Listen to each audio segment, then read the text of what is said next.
So hi, my name's Emma Stewart. I'm Chief Exec and Co-founder of Timewise, and welcome to our webinar From Crisis to Opportunity. The focus of today's session is to help you all to start to think how you can build a more inclusive and sustainable approach to flexible working in a post-pandemic world. I'm going to hand over initially to Anna Maria, who is the chair of Diversity Project Smart Working Group, who we've been working with, to do a bit of an introduction, and then we'll be back to myself and my colleague Claire, who's our consultancy director, who'll be taking you through the session. Anna Maria, over to you. Thank you, Emma, for the kind introduction. For those who don't know me, my name is Anna Maria Tuliak, and I'm a partner at Ludgate Search, a specialist investment management executive search firm, but I also lead the smart working efforts at the Diversity Project. I have personally been working flexibly for the past 2 years, and I really believe that empowering individuals to work more efficiently and effectively improves individual and team performance and really provides individuals with a better work-life balance. As Emma said, we're joined today by Timewise, so Emma Stewart and also Program Director Claire Campbell.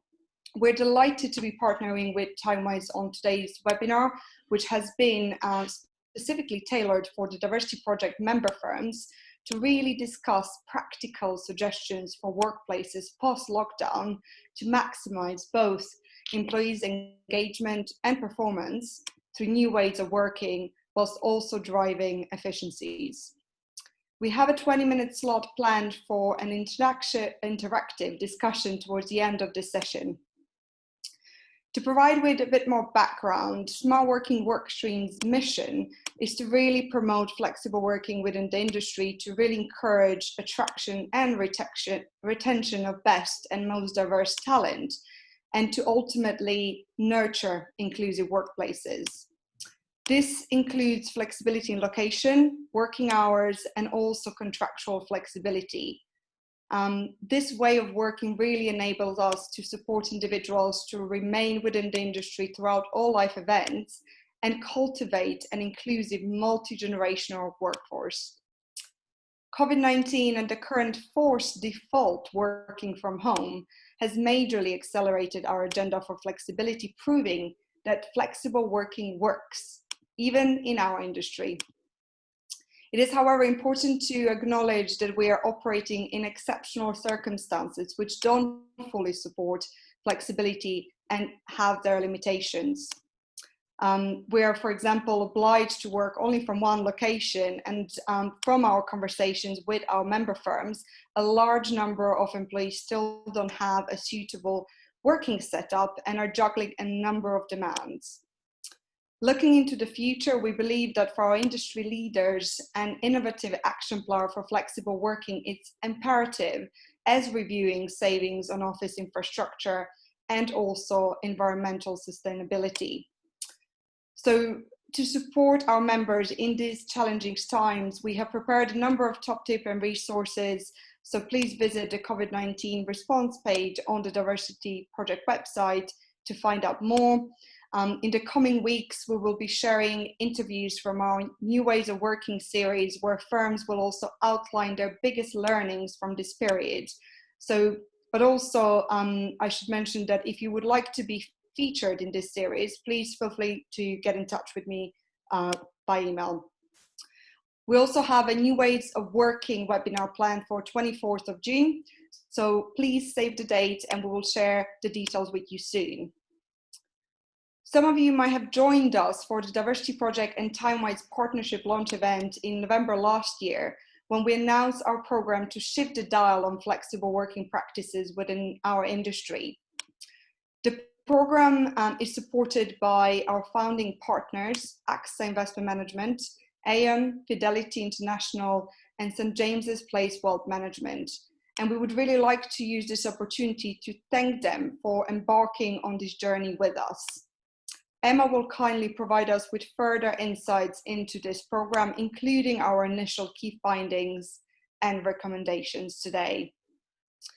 Faced with today's adversity, we strongly believe that this is really our chance to create a whole new kind of workplace and develop more sustainable, long-term flexible working strategies that meet both employer and employees' needs. So I will pass over back to you, Emma. Thanks, Anna Maria. Thanks very much. And it's been really fascinating partnering the Diversity Project through this period, which has completely catalysed the concept of flexible working. So just a few minutes introduction from myself, and I also am going to talk you through some of the headlines from the research that we recently conducted on flexible working with the Diversity Project. So in terms of today's session, we're delighted. I think we've got about 50 of you joining us today. As Anna Maria said, we will be outlining our perspective and some hopefully very practical guidance on how to turn the dial on flexibility to develop a long-term strategy. We will also, at the end of our session, be opening it up for a discussion and for questions and answers from you all, and we hope you'll be able to participate in that. So just to sort of start us off, I guess, a bit of context for why we're running these sessions. I think we will all agree COVID-19 has fundamentally ripped up the rule book on flexible working and what it means. We have a significant catalyst, clearly, in terms of this crisis for thinking about how we work. But what I would say is we would all probably agree there is a big difference between mobilising remote working at pace and under significant pressure and developing a really strategic framework for flexible working in the long term. And when I say a really strategic approach to flexible working, I mean one that's sustainable, one that's encouraged and supported by leadership, one that enables people in the long term to balance work and life, and also one that's inclusive and balances the well-being of individuals with the commercial success of organisations. So it goes without saying, I think we are working flexibly now. We're not necessarily working in a strategically flexible way.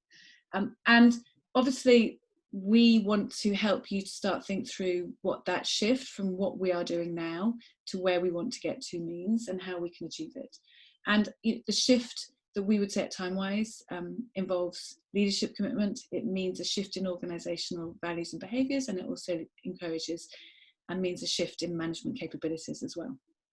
And it goes without saying, we know there is a real imperative to act now and to ensure that we can encourage that shift in our organisations. We are all working through how to return to our office spaces, whether or not we do or we don't. It's something that every business is considering right now. And we are also experiencing a huge shift in expectations and the beginning of conversations from employees who have been enabled to work flexibly, many of whom will want to in the future. So businesses are very much going to need to respond to that. So just in terms of context, that's why we are doing a session on flexible working today, even though we have a current global flexible working or remote working experiment happening.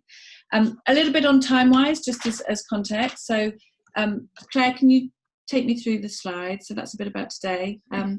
So as you'll probably all realise, I'm not very good at following slides, but we'll get into the discussion hopefully soon. So just for those of you who don't know us, as Anna Maria said, we've been partnering with the Diversity Project since November. Timewise is a social business and we're the UK's leading experts on flexibility. We have been living and breathing how to enable organisations to get better at flexible working for about 15 years. We do three main things. The first is that we undertake a lot of research and campaign work to champion the benefits of flexibility in the labour market. We run a Power 50 Awards every year. Some of your members will have been on it. And we also undertake an index every year tracking the state of flexible jobs. The second thing we do, most critically for this conversation, is we provide practical support to businesses who want to improve their approach to flexibility.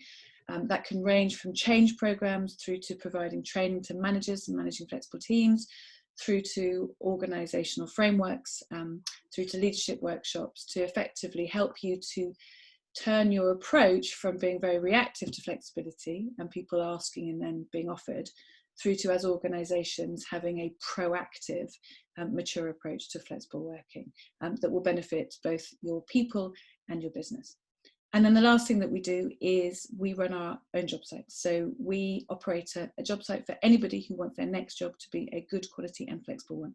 So we represent the needs of about 90,000 candidates, all of whom are very experienced and all of whom want to ensure that they don't have to compromise their career progression in return for being able to work flexibly or part-time. So that's just a bit about us. In terms of our partnership with the Diversity Project, as I said, it launched in November. The aim was really to explore how we could understand more about the state of the investment and savings industry and its attitude to and approach to flexible working, with a view to being able to then test new ways to improve flexibility. We started the partnership with a 3-month piece of research, which has been absolutely fascinating because most of it was conducted, I'll be honest with you, pre-crisis. But we have also had the opportunity to reflect on what this crisis has meant in terms of attitudes to flexible working currently within the industry. So before I hand over to Claire, I just wanted to talk you through a few headlines from this research and some of the themes and the recommendations that came out for a bit of context. So just a bit on the research.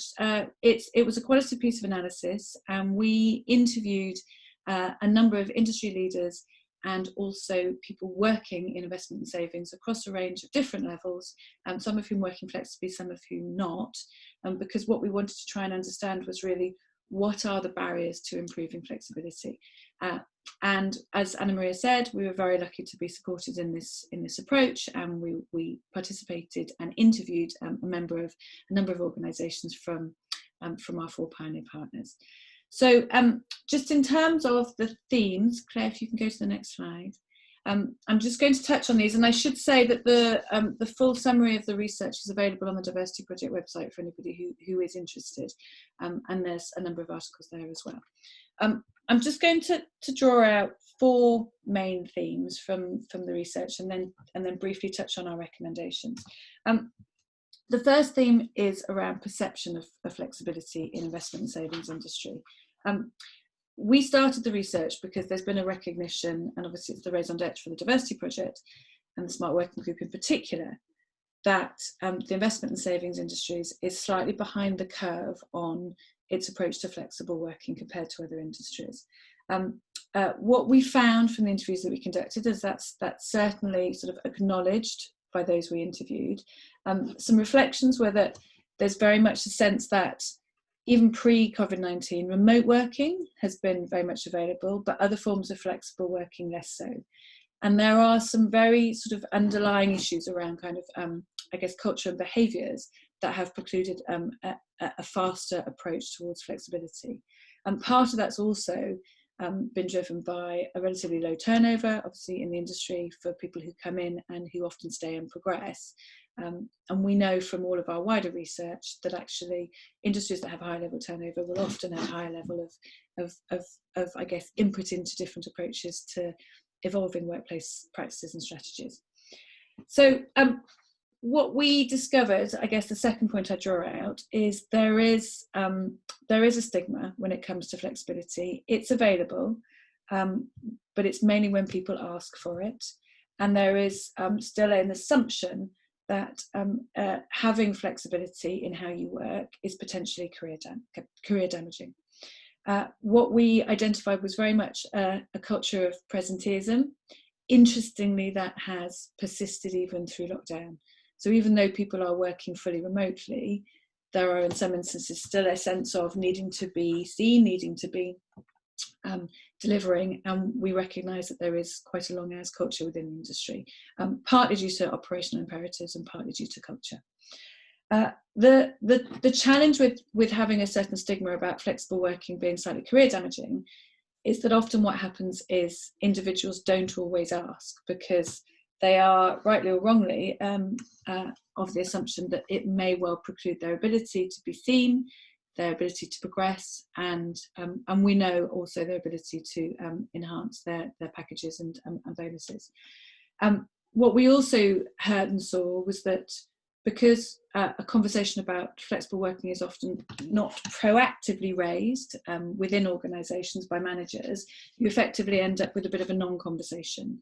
So there is a lot of latent demand and interest in working flexibly, but it's not often brought to the surface, and those conversations are not having.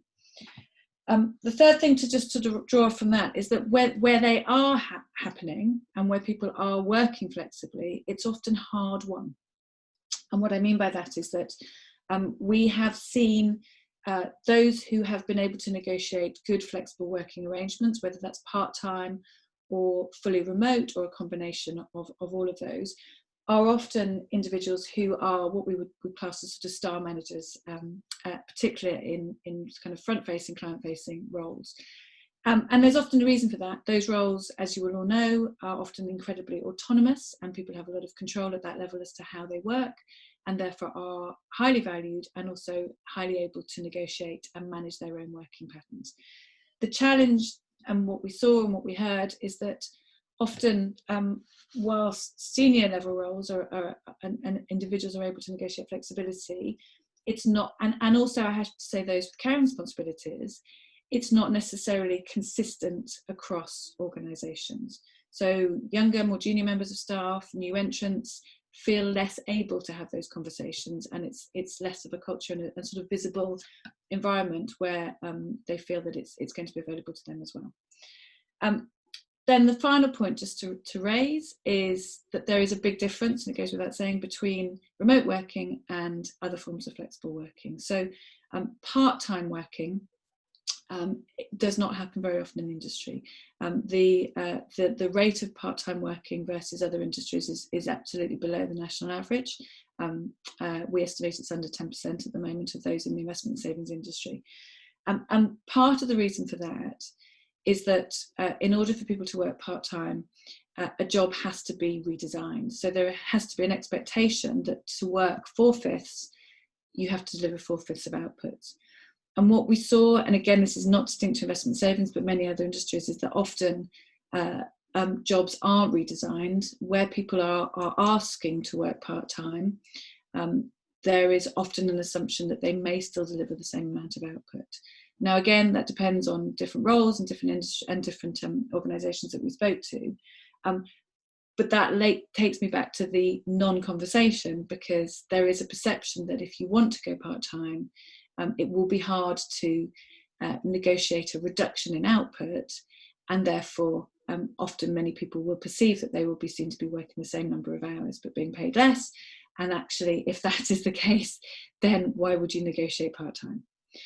So there is a circular debate here, and I think one which reflects, again, with many other industries, an absolute ambition to improve flexibility, but at the heart of it, a challenge around building capabilities to design jobs differently and building the culture and the behaviours where individuals are told that it is acceptable and certainly encouraged and proactively supported if they want to talk about flexibility, and that it will not damage their career paths. And so we need to tackle that at the heart of improving any cultural approach to flexibility. So just in terms of how to do that, 3 recommendations that we have pulled together.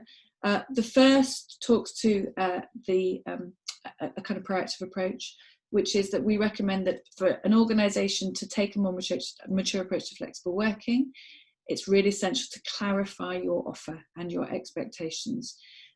So to face into flexible working, what kind of flexible working as an organisation are you happy to offer?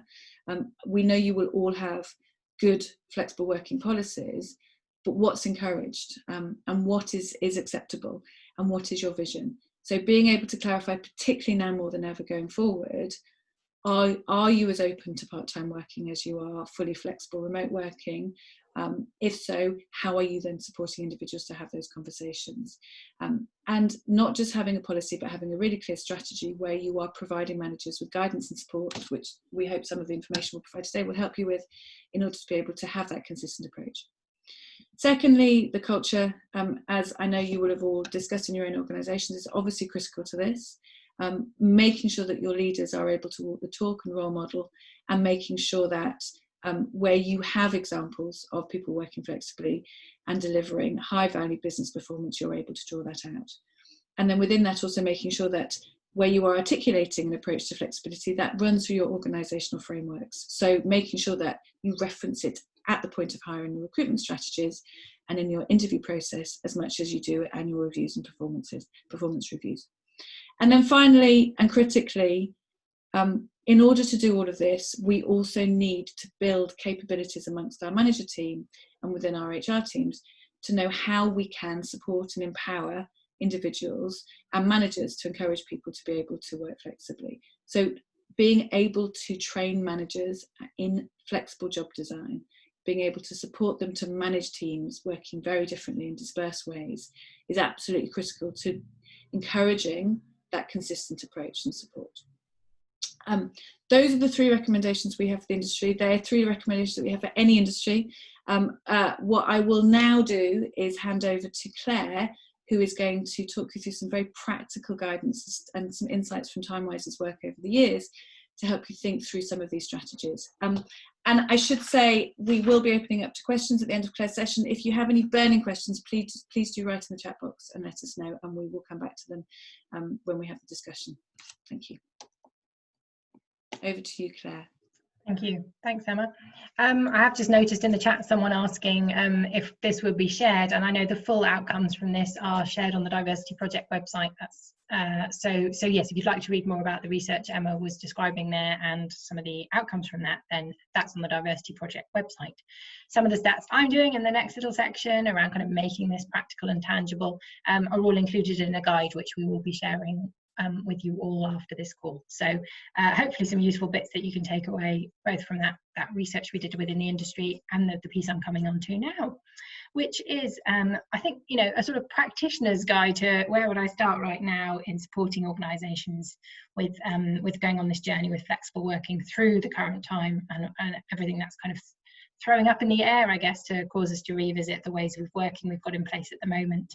So just briefly, I've been with Timewise about 4 years now, and I've spent all of that time working with employers. So sorry, I'm trying to work out how to turn my video back on, but I can't do that at the moment. Oh, there we go, I found it. There we go, for anyone who'd like to see me while I talk. So yes, I've spent the last 4 years working with employers, going on a journey with flexible working. My background is as a work psychologist and as an HR director.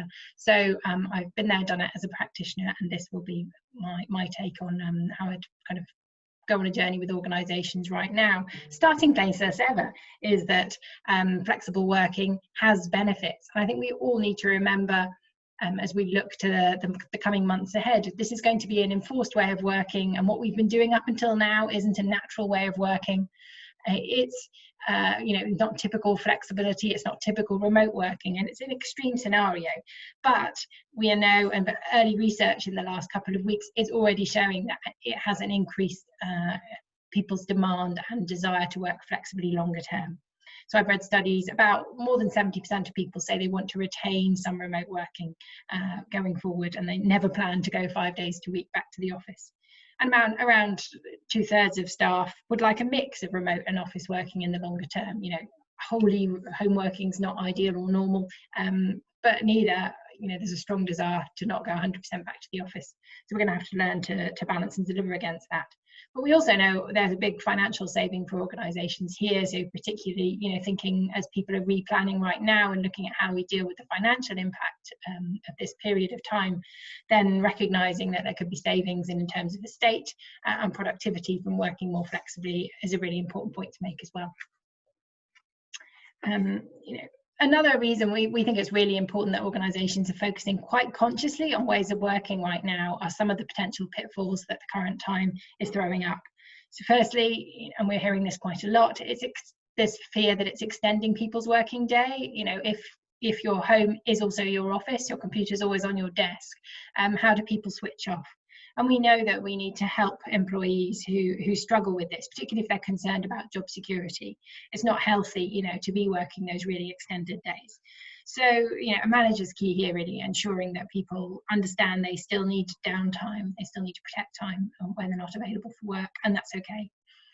Second is early research again is showing, and this was published to the BBC earlier this week, a particularly negative impact on women. And there's a danger, having made great progress on our gender pay gap the last few years in many organisations, that this time could risk us to set that back a step or two. Women have been impacted further by job losses in some sectors than in others. They're taking on more of the childcare. I think there's been some interesting things about, even when the fathers are on furlough, the mother is still playing a huge part in childcare, and in many families, taking the greater brunt of childcare, even in where both partners are trying to work. So we have to be really careful as we look to people coming back to the office or increasing their availability for work, that we're not losing, as I said, going backwards really on where we've got to with gender. And lastly, I think again, looking as people start to return to the office, there will be particular groups who that may be harder for. Older workers, people in high risk workers, people with certain health conditions or caring responsibilities. So part of HR's role, I think, is to be a conscience on this, make sure we retain the inclusive ways of working we've developed long term, be that the way we do meetings, the way we train, the way we give staff opportunities. It's got to include all groups, even those who may be kind of away from the office for more extended periods. But, looking at the positives here, this time also gives us great opportunities. It has given us a great familiarity with remote working and Zoom and all the other tools that are available to us, and accelerated our embracing of that technology at a pace that, we've never done before. I've heard of organizations, implementing Microsoft Teams within a week, whereas that would have been a 6 to 9 month project in the old world. So, it's moved us on in leaps and bounds in terms of comfort with using these technology and tools, and that's something we aren't going to lose as we change practices. This time is also starting to break the connection between someone's working hours and what they achieve. So there are people working their days very flexibly around childcare or other responsibilities, and yet still getting their work done. And again, recent studies have shown, I think over 70% of bosses, managers have been happy that how team productivity has been maintained and achieved during this time, even when people have so much else going on. So we've broken, I think, a little bit the connection between you have to be physically in the office doing long days in order to be productive. Third one here is just, this does give all of us, and particularly, those who work in this area, a chance to reset working practices. If there was ever a time to table a conversation on flexible working and think about what you want to change when you get back to the office, then this is it. Some of you may have seen this before. We use this, what we call our flexibility maturity curve, to talk to organisations about what's the difference between just having a policy and saying yes to the occasional request for flexible working, which might make you a sort of put a 1 or 2 on our maturity curve, to an organisation who is very openly supporting and encouraging and kind of proactively pushing people to work flexibly. So, I think as you look at yourselves at the moment, are you just trying to recreate all the office ways of working, but kind of at home? Have you been treating this as a bit of a sprint? We just need to get through this period and then we can all go back to normal. Or have you been seeing this, recognizing that it may change your ways of working for the longer term? And I think, again, this model can be useful when you're talking to your leadership team, as well as remote working. What other types of flexibility are they willing to support, push and promote, and actually what could help support our organisation and the work that we need to deliver? So, Emma touched on the importance of these three kind of stakeholders in this flexibility earlier, but so I want to take it down to quite practically. What do we think leaders' role is in this, HR's role in this, and managers' role is in this? Firstly, leaders, key as always, but even more so, I'd say, during these times has been the leadership message and the leadership role, and not just what they say, but what they do. So, we've all seen in the last few weeks quite high-profile stories of leaders doing the right thing, and others who haven't been, not to mention sports director or certain high-profile advisors. So HR can play a role, I think, with the leadership team, understanding that, as well as just talking about the organisation and what you're achieving. It's a really key role. Actually, become human. Talk about how you're finding it. Talk about the way you've had to juggle and manage things during this crisis. And you know, a lot of people have talked about their leaders feeling closer and more human because you're seeing them on, seeing them on Zoom in your lounge. So actually, this has been given a different insight into leaders, and I think that's really important to maintain as we move forward. Sharing here some principles. I think another thing that good leaders have done well is to talk about their expectations of people during this time. And I really liked this very human response from a director at an organisation, Elsevier, who talked about, this is not a time to be driving for huge productivity, working longer hours. This is you kind of coping during a crisis and trying to work and to be kind to yourself. And obviously you've got to find your own message for this, but I think a message around people's expectations is really clear, and an acknowledgement that it's not easy for everyone. So we move on to the role of managers and how managers can support individuals. We tend to look at this about we talk about trying to find the win-win. So looking at what you as a team, as an organisation need to deliver, but also understanding that an individual has needs. And what we need to try and find is flexibility, a kind of model of working pattern that actually allows you to do both. So if there are critical times during the week or the month or the year where an individual has a particular role they need to play with their stakeholders or deliver on, how do you shape a work pattern that accommodates and kind of plans for those times, make sure they're available then, but gives them the downtime during the quieter periods, or support from team members when they're not available. So firstly, around a manager's role, I think the key is just actually being clear with people around expectations and objectives, because how many of your managers have actually reviewed people's deliverables and objectives in light of the way they're working now? How many have kind of contextualized and kind of reviewed their objectives to make sure that they focus on the current time, because there are very few people's role that won't have been impacted in one way or another by the kind of very unusual situation that we find ourselves in. So what we've produced in this model as part of this is a manager handbook. It's sort of 8 pages long. It's not heavy document, but just helps them think through all the ways people can work flexibly, and then has 2 key tools in there. One which is supporting an individual conversation about flexible ways of working. So when you get a request, or when you're having one-to-ones with all your team, how are you checking in on them and talking to them about their ways of working? And right now, your expectations of them, the pressures they're facing. I think managers have a huge duty of care role right now, probably more important than ever before, around mental health, around people suffering with isolation, people feeling anxious, people with caring responsibilities. And we've provided a framework in our guide for managers to have those conversations. And the model here, which is just a kind of simple way of remembering the ways you can flex roles.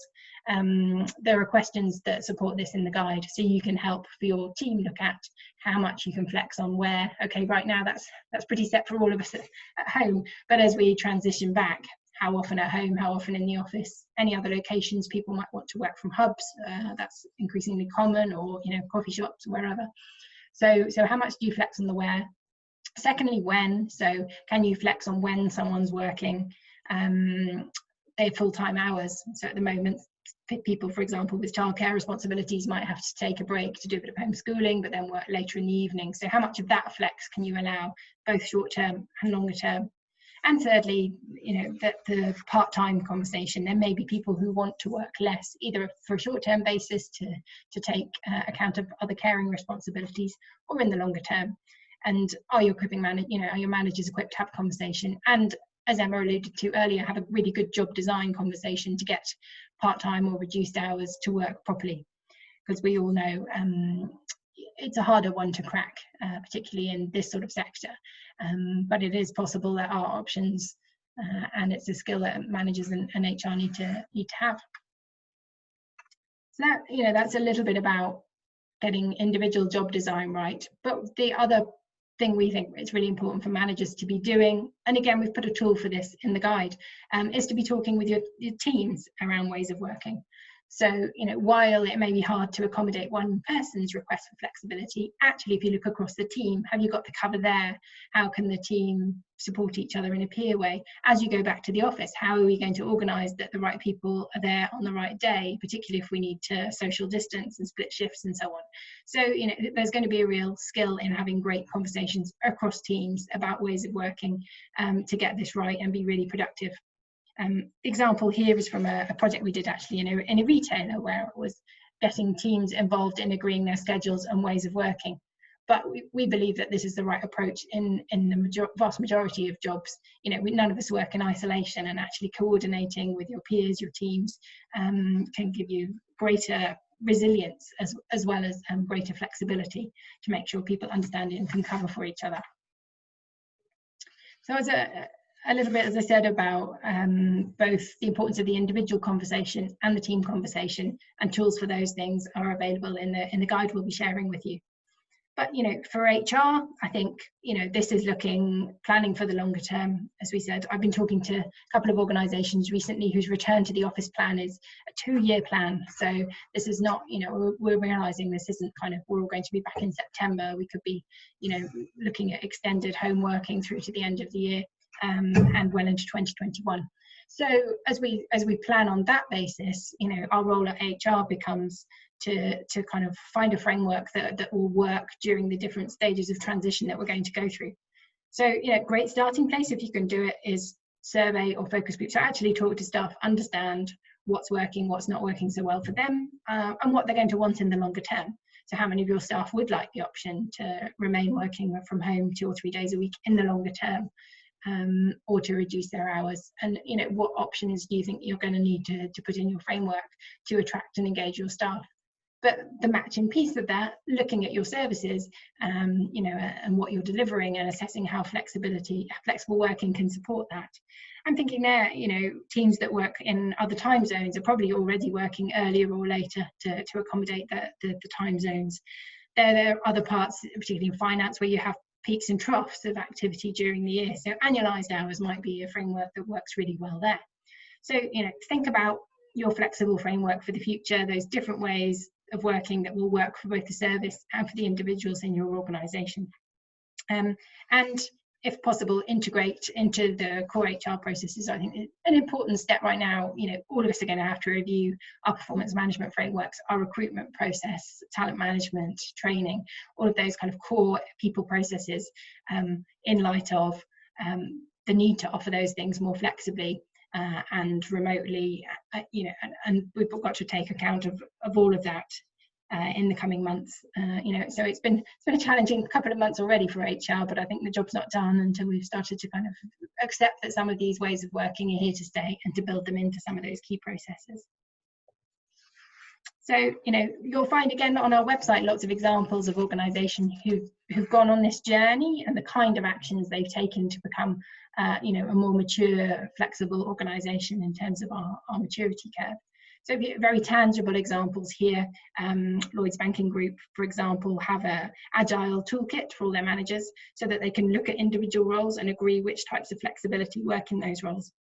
And then they use that when they advertise. And if you ever look at their job adverts, they specify the types of flexibility they can accommodate and offer in their roles when they advertise. There's a couple of organisations here who've set a wellbeing objective, so actually, you know, included into performance management something about ways of working, hours of working, and making sure you're achieving a healthy work-life balance. So, you know, there's, again, as I said, you'll find more examples on our website. There are organisations who've, you know, taken steps to integrate and include flexible working in their sort of DNA. So, you know, I'll talk again at the end about a little bit more of the practical tools you can find available, but we wanted to pause there really and open up the lines in terms of hearing a bit more from you. What do you think some of the challenges still remain, or equally on the flip side, what innovations have you seen recently during this time that you know, we'd love to hear about some of the things that you've seen putting in place in your own organisation. So I think in terms of tech, there should be a little sort of hand symbol that you can use if you want to ask a question, or use the chat box, which I know some of you have been already. But if you could signal to us using the hand or the chat box that you'd like to make a comment, then we can unmute you and you can ask your question.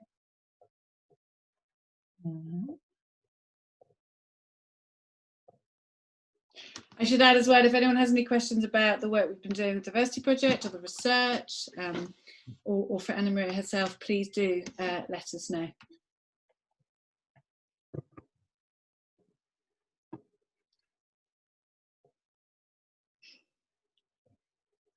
No questions. I was thinking. Thank you, Jan. I'm going to open up the line to Jan. Okay. Can you unmute? Yes, can you hear me? Yes, hi Jen. Hi. So I guess that I think the point you made around you know, looking at teams when you're making decisions about what flexibility that team can accommodate is really important. I think, you know, one of the pieces of feedback that I've heard from leaders is, you know, when flexibility is granted to one person, it puts an additional burden on other members of the team. So do you have any kind of tips on how we might mitigate this sense of burden if some members of the team want flexibility and others don't, and how you might facilitate a discussion around that? Yeah, I think because the concept of fairness is a really key one, and I've had this conversation with many places I work where, you know, it doesn't seem fair that somebody gets to leave at 4 because of childcare or whatever. I think, you know, and the way I think of fairness is not that everybody gets the same thing, but that everyone feels they could have a conversation, they could make a request, you know, to leave early one day, or to have, you know, one particular time off a week, or whatever it is. So the fairness is that it's an inclusive conversation that you're having with everybody about what matters to them, what flexibility means to them, you know, what slack they would like in their week. Do they want an hour, then go to the gym at lunchtime? So, you know, everybody feels their requests are equally valid, and that it's okay to talk about what they would like, and in that way kind of learn a bit of respect, I suppose, give a bit of respect to everybody. It's not about the reason you're asking, it's about we really value, there are things that matter to all of you, and we think they're all important. Can I just add to that as well? It goes back to some of the things that we found from our research, that there is, I think, particularly with investment savings, not necessarily that culture, and we call it reason neutral. And I think it's really critical. So when we're reflecting back on the recommendations around, if you are going to look more systemically at your approach to flexible working, it's about making sure that that's hardwired into all your processes. So being really clear, if you have a DNI or an IND strategy and you are looking at those inclusive conversations, that very practically involves proactively talking to teams about the flexibility they want, and trying to understand what kind of flexibility they want, not why they want it. Because the bias that we have unconsciously around why people choose flexibility will often tilt into, even in internal comms, the kind of pictures that you might put up about parents with small children being the kind of people that want flexibility. So it can resonate throughout your whole kind of internal comms approach and your approach to inclusion, because fundamentally it's about sort of tackling structural inequality, as opposed to necessarily looking at individual need. So, but it's the more you can proactively encourage those conversations and amongst teams, as Claire said, the better you are at dealing with this, and the better equipped you'll be to ensure that everybody feels they've had a fair conversation. And Jen, if I might add to that as well, from our experience, it's all about sort of shifting the focus of flexible working being a benefit, but more the core of a culture of a business. So if it's a sort of part of the culture, then it's not a benefit to specific individuals, but this takes time to embed, and this is why we really think that we should seize this moment to recreate the culture that has its core flexibility ingrained. So some businesses that have done that over the years, that's how they're presenting it from top down, as well as in all their messaging, as well as in all their line manager handbooks, as Time has also discussed earlier. So it's not a benefit for certain individuals, it's actually part of the culture, and it's actually sort of enabler of a more diverse and inclusive organizational culture rather than a specific advantage. Thank you. Will, I've seen you've typed a question in there. Do you want to ask it, just so we can hear a voice? I can unmute you. Sure, and thank you very much for the interesting presentation so far. It's been very helpful. But I was just wondering, in terms of talking to teams about flexible working, whether in those discussions it's helpful or unhelpful to propose or to talk about some sort of commonly used approaches in flexible working, or does that take away from what you should really be trying to discover, which is what's going to work specifically for that team? And I had a separate question on behalf of a friend, which is, does it help as a leader if you also work flexibly? I'll take the first part. Well, so in answer to your second question, yes, come back to that. It's a very short answer. Good. In answer to your first question, I think, yeah, we've got to be very careful about not replacing one rule with another rule, in terms of how you obviously give managers the autonomy and empower them to have these conversations, and how you do the same with individuals. But what I would say is sometimes it's really helpful to provide kind of granularity in how people are enabled to communicate and work flexibly across teams. And some very simple things that we always talk about with our clients, such as what you say in your email footer, the kind of practices that you have and the ways that you're working to enable those kind of conversations to happen, and making it just far more visible so that people know in their calendars, and they're able to be really clear about how they are working, to be able to challenge, I guess, some of those sort of unspoken assumptions that we all have about what it means if you're not working flexibly or you are working flexibly. And on the point of leadership, obviously we're not expecting, or you don't have to have everybody working flexibly, but there is the reason we put that leadership shadow slide up there is because there's a very big difference, as we all know, between doing what I do and doing what I say. And having leaders who are able to, as we said, be more human and talk just about how they fit work and life generally together. And that may be working full time, but having some form of flex at the beginning or the end of the day. It's about how you do it, not why you do it. And I think that the more we can emphasize the how we make it work in teams, and the how we make it work as leaders, and the vision that we have, as opposed to why we need it, the more you'll challenge that culture that it's only for a certain few. Claire, I don't know if you've got anything. Yeah, well, I was only going to add, the biggest barrier I hear from people is they don't feel they have permission to do this. So although the policy's there and people could ask, they don't feel they've got that permission to do it and to work in that way. So I think that is where the leadership piece comes in. And even if they're not doing it themselves, they're by proactively bringing it up and discussing it and the importance of it, that gives people that feeling of permission to go and try something different. I think, again, managers often forget how influential their behaviour is. So, many of us have seen the problem of line managers mailing like on a Sunday afternoon or whatever, and the team feeling they have to respond, and the manager's going, no, I didn't expect a response, but someone has received it, that they're mailing me, they expect me to be working. So we just need to surface some of that, I think, and be talking about, this is how I work. I don't expect, what I expect of you. And I think often as leaders, managers, we forget that actually people, how much visibility you have and how much the team are looking to you for a lead. Thank you. Those were good questions. Anyone else? Either use the chat box or there's the little hand if it's easier. Could I also ask if anyone would like to share what they are doing right now? I mean, we're particularly interested in the sort of poll surveys that people are running, just to try and, if anyone's got any feedback or is happy to share as to what they're hearing from their workforce about how they want to work in the future.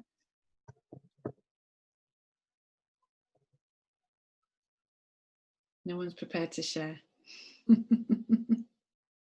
So I will ask a question to you, Emma and Claire, which I don't think we got a chance to answer in our previous webinar. And it's about, so it's sort of looking into how do we begin making roles more inclusive for those who are currently unable to enter or return to work due to lack of flexible or part-time roles advertised. Now, I appreciate that we're still in transition to the new normal, but this has historically been an issue in our industry. What's your view on that? I think, well, stories and case studies for me, or what hooks people in, because you're right, if I'm on the outside and I need a part-time job, and I only see your website saying full-time, I'm very unlikely to apply. So I think you've got to start messaging that you are open to having flexible working discussions, and that gets you so far, because then people think, okay, I could maybe have my request considered, but then I think it's the stories that really bring it to life. And nowadays, that's maybe you putting up case studies and stories of people working in different ways in the organization, when as part of the recruitment pages or stories that are out there. But also, people look at Glassdoor, people look even at Mumsnet about who's, could I realistically work flexibly in this place? So it's kind of the more positive stories, I think, and case studies that we can find and put out there, so that people see actually it is possible. I can start to see how it's possible in this sector, in this organisation. Then that's what will genuinely persuade them it's worth having a conversation. Just to add to that as well, Anna Maria, as you know from our research, we found that very, very few investment saving firms do reference any form of flexibility explicitly at the point of hire. So at Timewise, we track the state of the flexible vacancy market every year. And what we know is across all industries, actually only around 15% of vacancies reference in the job ad that there is an opportunity to discuss flexible part-time working at the job interview. So that compares to 9 out of 10 of the population that we know want to work flexibly in some way. So there's a reason, as Claire said, that people don't necessarily apply for jobs, and businesses will be missing out on candidates. So I would say being really explicit. If you are open to it for your internal workforce, and we kind of can't say we're not now because everybody's working differently, then you should be explicitly stating that on your career pages, and if you can on your job ad. So as we referenced with Lloyd's, they particularly look at what kind of flexible working is available. And then it's about, as we said, the organisational process, so making sure that you hardwire that into your recruitment process. So making sure that if you are saying it, somebody's briefed the resourcing team, somebody's briefed the hiring manager, that you need to have that conversation, you need to ask that question at interview. Is there any kind of flexibility you would like? Because if you don't, you may well attract the candidates, but they may not necessarily feel that they're able to ask. And we talk about this kind of game of chicken, which is at what point as a candidate do you ask? Do you ask once they've offered you the job and risk losing it? Do you ask when you've seen the job and risk not being interviewed? Do you ask in the lift on the way up to the interview? We should not always place the onus on candidates to have to ask about flexibility. We need to be, as organisations that are embracing flexible working for our workforce, explicitly talking about flexible working and the opportunities available for people we've not met yet. Thank you. Thank you. I think that's very much in line with what we as a work stream have been doing, placing really the focus on the employer rather than employee, because we know from the research that more than 87% of job seekers in the UK are looking for some sort of flexibility in their new role. This is obviously across industries, but we can imagine that reflects also quite well the potential workforce for financial services, specifically asset management as well. And we also know that in the coming years, 2/3 of the workforce will become millennials, which we also know that are particularly looking after some sort of flexibility. I think the only other thing that I would add to that is in terms of the concept of really making invisible talent visible. So the minorities, in terms of, if we look at the talent pool with any neurodiversity, disability, or even ethnic minorities that might have found it harder to get into the industry due to the actual barriers that we know at the entry level as well. There might be actually a way that firms will actually utilize some of these on a more flexible working arrangements, and also even some retirees that are wanting to still work for a few days a week. So I feel from the talent perspective, because obviously this has been my focus for 8 years, that if we become really flexible and agile in how we think, different skill sets would add really a lot of value to us longer term. We can really make this invisible talent visible, and I think this is the prime opportunity to do so.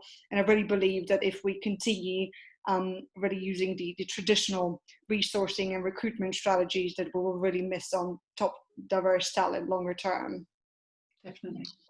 Thank you. There's a question from Tori. Hi, Tori. I think you're unmuted. Hi, thank you. Clearly, hopefully, the crisis will overall have a positive impact on the continuing take-up of flexible working. However, we know that there will still be some more old-fashioned senior management teams that still haven't quite embraced it. I just wondered, in your view, if you had to choose one or two of the best arguments or perhaps tacks to take with senior managers who are scared of it and whose assumption is, well, if half my team wants to continue working from home, you know, I don't want them, thank you very much. If they're at home, they're not being productive, I need them in the office. Is the best argument, for example, the business case, the bottom line? Is it talent? Is it, look, you're going to miss out if you're continuing to hire young people, this is the way of the future? Is it something else? Is there, I know there's not a quick win with these things, but I wondered, in your experience, what perhaps might be the most useful technique or view to put forward? Yeah, I think it's the talent thing, but I think it's being specific. So if you say, you know, if you talk to someone and you say, oh, you're missing out on good people, generally they're kind of like, yeah, whatever, I've got a good team. But if it's actually, if the demand's coming from good people in their team, or, you know, good people they know in the organization, and they realize they might miss out on being able to recruit those specific people that they rate, because of a you know, a kind of refusal to accept or live with certain ways of working, then I think that's where it starts to hurt. So actually, you know, I've got these 3 incredibly talented people here, or actually you've got 2 people in your team who say they are going to leave if we can't accommodate this, then I think that's where it would really hurt. But, you know, you'll have to judge your manager what's the best of those arguments to play. I think generally the financial case is gonna be real for organisations in the next couple of years around estate savings, wanting to save estate. And actually, because it's increasingly looking like social distancing is going to go on for months, if not years, that we'll sort of be forced to get used to this more than we were expecting. Because if you've lived with it for 2 years, it stops being quite so strange. That's a few thoughts from me. Emma?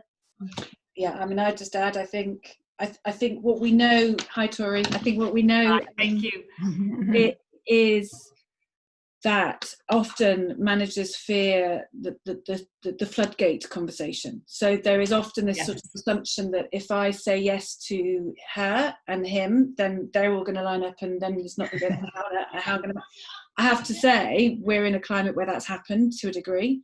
So I think we can kind of almost move over the floodgate conversation, but acknowledge and recognise that the world didn't fall apart with everybody working from home. I mean, obviously it's not ideal, but it's happening.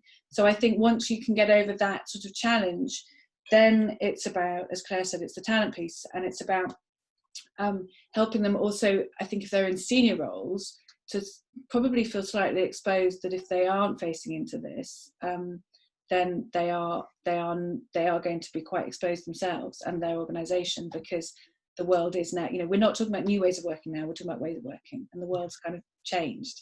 So I think there's a bit of a, well, why wouldn't you, as opposed to why would you? Yeah. And then it's about practicalities, it's about how to help you to do that. Yeah. So I think I think the answer I'd have probably given you 3 months ago is very different to the answer. Thank you. We've got another question which I should probably take, just because it's from a legal perspective, and then I'm conscious of everybody's time, and we're almost at an hour, so I think then we should probably just go back to sort of wrapping up. But it's a question about anticipating any change in legislation regarding to right to request flexible working. I should say I sit on the government task force for flexible working that ran for the last sort of 18 months or so.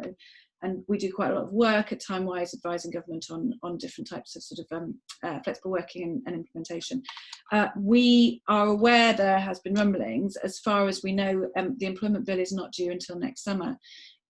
There is currently, in the short term, no potential shift in legislation in relation to the right to request from, I think probably talking from day one. I think we don't know necessarily whether it will be tabled for next year. But there's certainly nothing this year that's planned, and I think what we would say, and this is sort of Timewise view, is obviously there is a big debate around having day one rights, but all the kind of evidence and the sort of anecdotal feedback we've had from the businesses that we work with, and we work with businesses across all kinds of industries, is actually if you can get that culture and behaviour and the support right, then you're far more likely to make that happen. And I think the government is certainly reviewing what kind of support functions need to be put in place versus necessarily having to legislate in a time where I think there would probably be a big challenge from the business lobbies around kind of further legislation. But that's just our perspective. So thank you for your questions. If there's anything else that you wanted to ask, please do either put it in the chat box or email us direct. But I'm going to hand back to Claire now just to sort of take you through the final stage, and then we'll wrap up. Thank you. And the final piece was just really to talk about further support that we've put out there to help you take this conversation forward. So Anna Marie has already shared the link to the Diversity Project research around this, the industry that we talked about earlier. So you can find that directly on that site. On our site, you will find the guide for managers that I referenced earlier, but we're also actually going to send it to you, those of you who are on the call, to make it easy for you. And coming in a couple of weeks, we will also be producing some individual guidance. So if you're interested, we've got sort of a complementary tool to the manager one, which helps support individuals think about the flexibility that they really need to support them, and how to have the conversation in a good way to request that flexibility. So that should be on our site later in June, so keep an eye out for that if you're interested. There's learning from other pioneer programs that we've done in there. There's more information if you are pulling together a business case to take this to a team internally, and plenty more case studies and stories on there. So please do, use us directly or through some of the tools that we've put out there to help you take this forward. A few interesting articles, which again, these are shared in the manager's guide, so you'll be able to find the links to them. But there's things in there about the demand for flexible working generally. So the first one there is that stat Anna Maria mentioned, about 87% of people want to work flexibly. That's in there. There's surveys, more recent ones, looking at how the current situation has impacted on that demand for flexible and remote working. And there are a couple more articles there on workforce considerations as you get back and start to plan return in the next few weeks. So we hope you found that useful. The aims were to provide you with a bit of practical insight, advice, flag up a few of the pitfalls, and give you a few ideas that you can take forward. Straight after this, we will be sharing a feedback form, so we'd be really grateful if you could give us a view on what's been helpful from today and what you found useful. And the guide, as I said, the manager guide, is still finalising it at the moment, but we'll be sending that out early next week to all of you that joined us today. So hope you found some practical nuggets in there. I find when I go to these things, there's usually just a couple of things that you can take and you can run with, and we really hope that's what we've given you today. Emma, anything you want to add? Just to say, if there's anything, I mean, as I said, at Timewise, we're partnering with the Diversity Project. We've sort of done a deep dive look into financial services, investment savings industry. If there's anything that we haven't answered that you want to know about, please do get in touch with us. And obviously, we provide very practical support to a range of organisations to help them to improve their approach. So we'd be delighted to have a conversation with you about that. I hope it was useful, and I'm going to hand over to Anne-Maria to wrap up from the Diversity Project. Well, a huge thank you to Emma and Claire for hosting our webinar today. As they said, I hope we managed to provide some useful tips that you'll be able to take immediately back and implement some of those. And obviously, you'll be able to utilize all of the resources, which hopefully will be useful longer term. If there are any other questions on the research that we have done, and that's on the Smart Working workstream side of the Diversity Project website, let me know. The replay of this session will be also available on the Smart Working webpage of the Diversity Project, probably in the coming days. So feel free to share this with anyone in the organization that was unable to join us. And yes, I guess finally, thank you for joining us today. And if you do have any questions from the Diversity Project side, feel free to get in touch with me directly to share any feedback or any comments. And we wish you a good end of the week. Thank you. Thank you very much.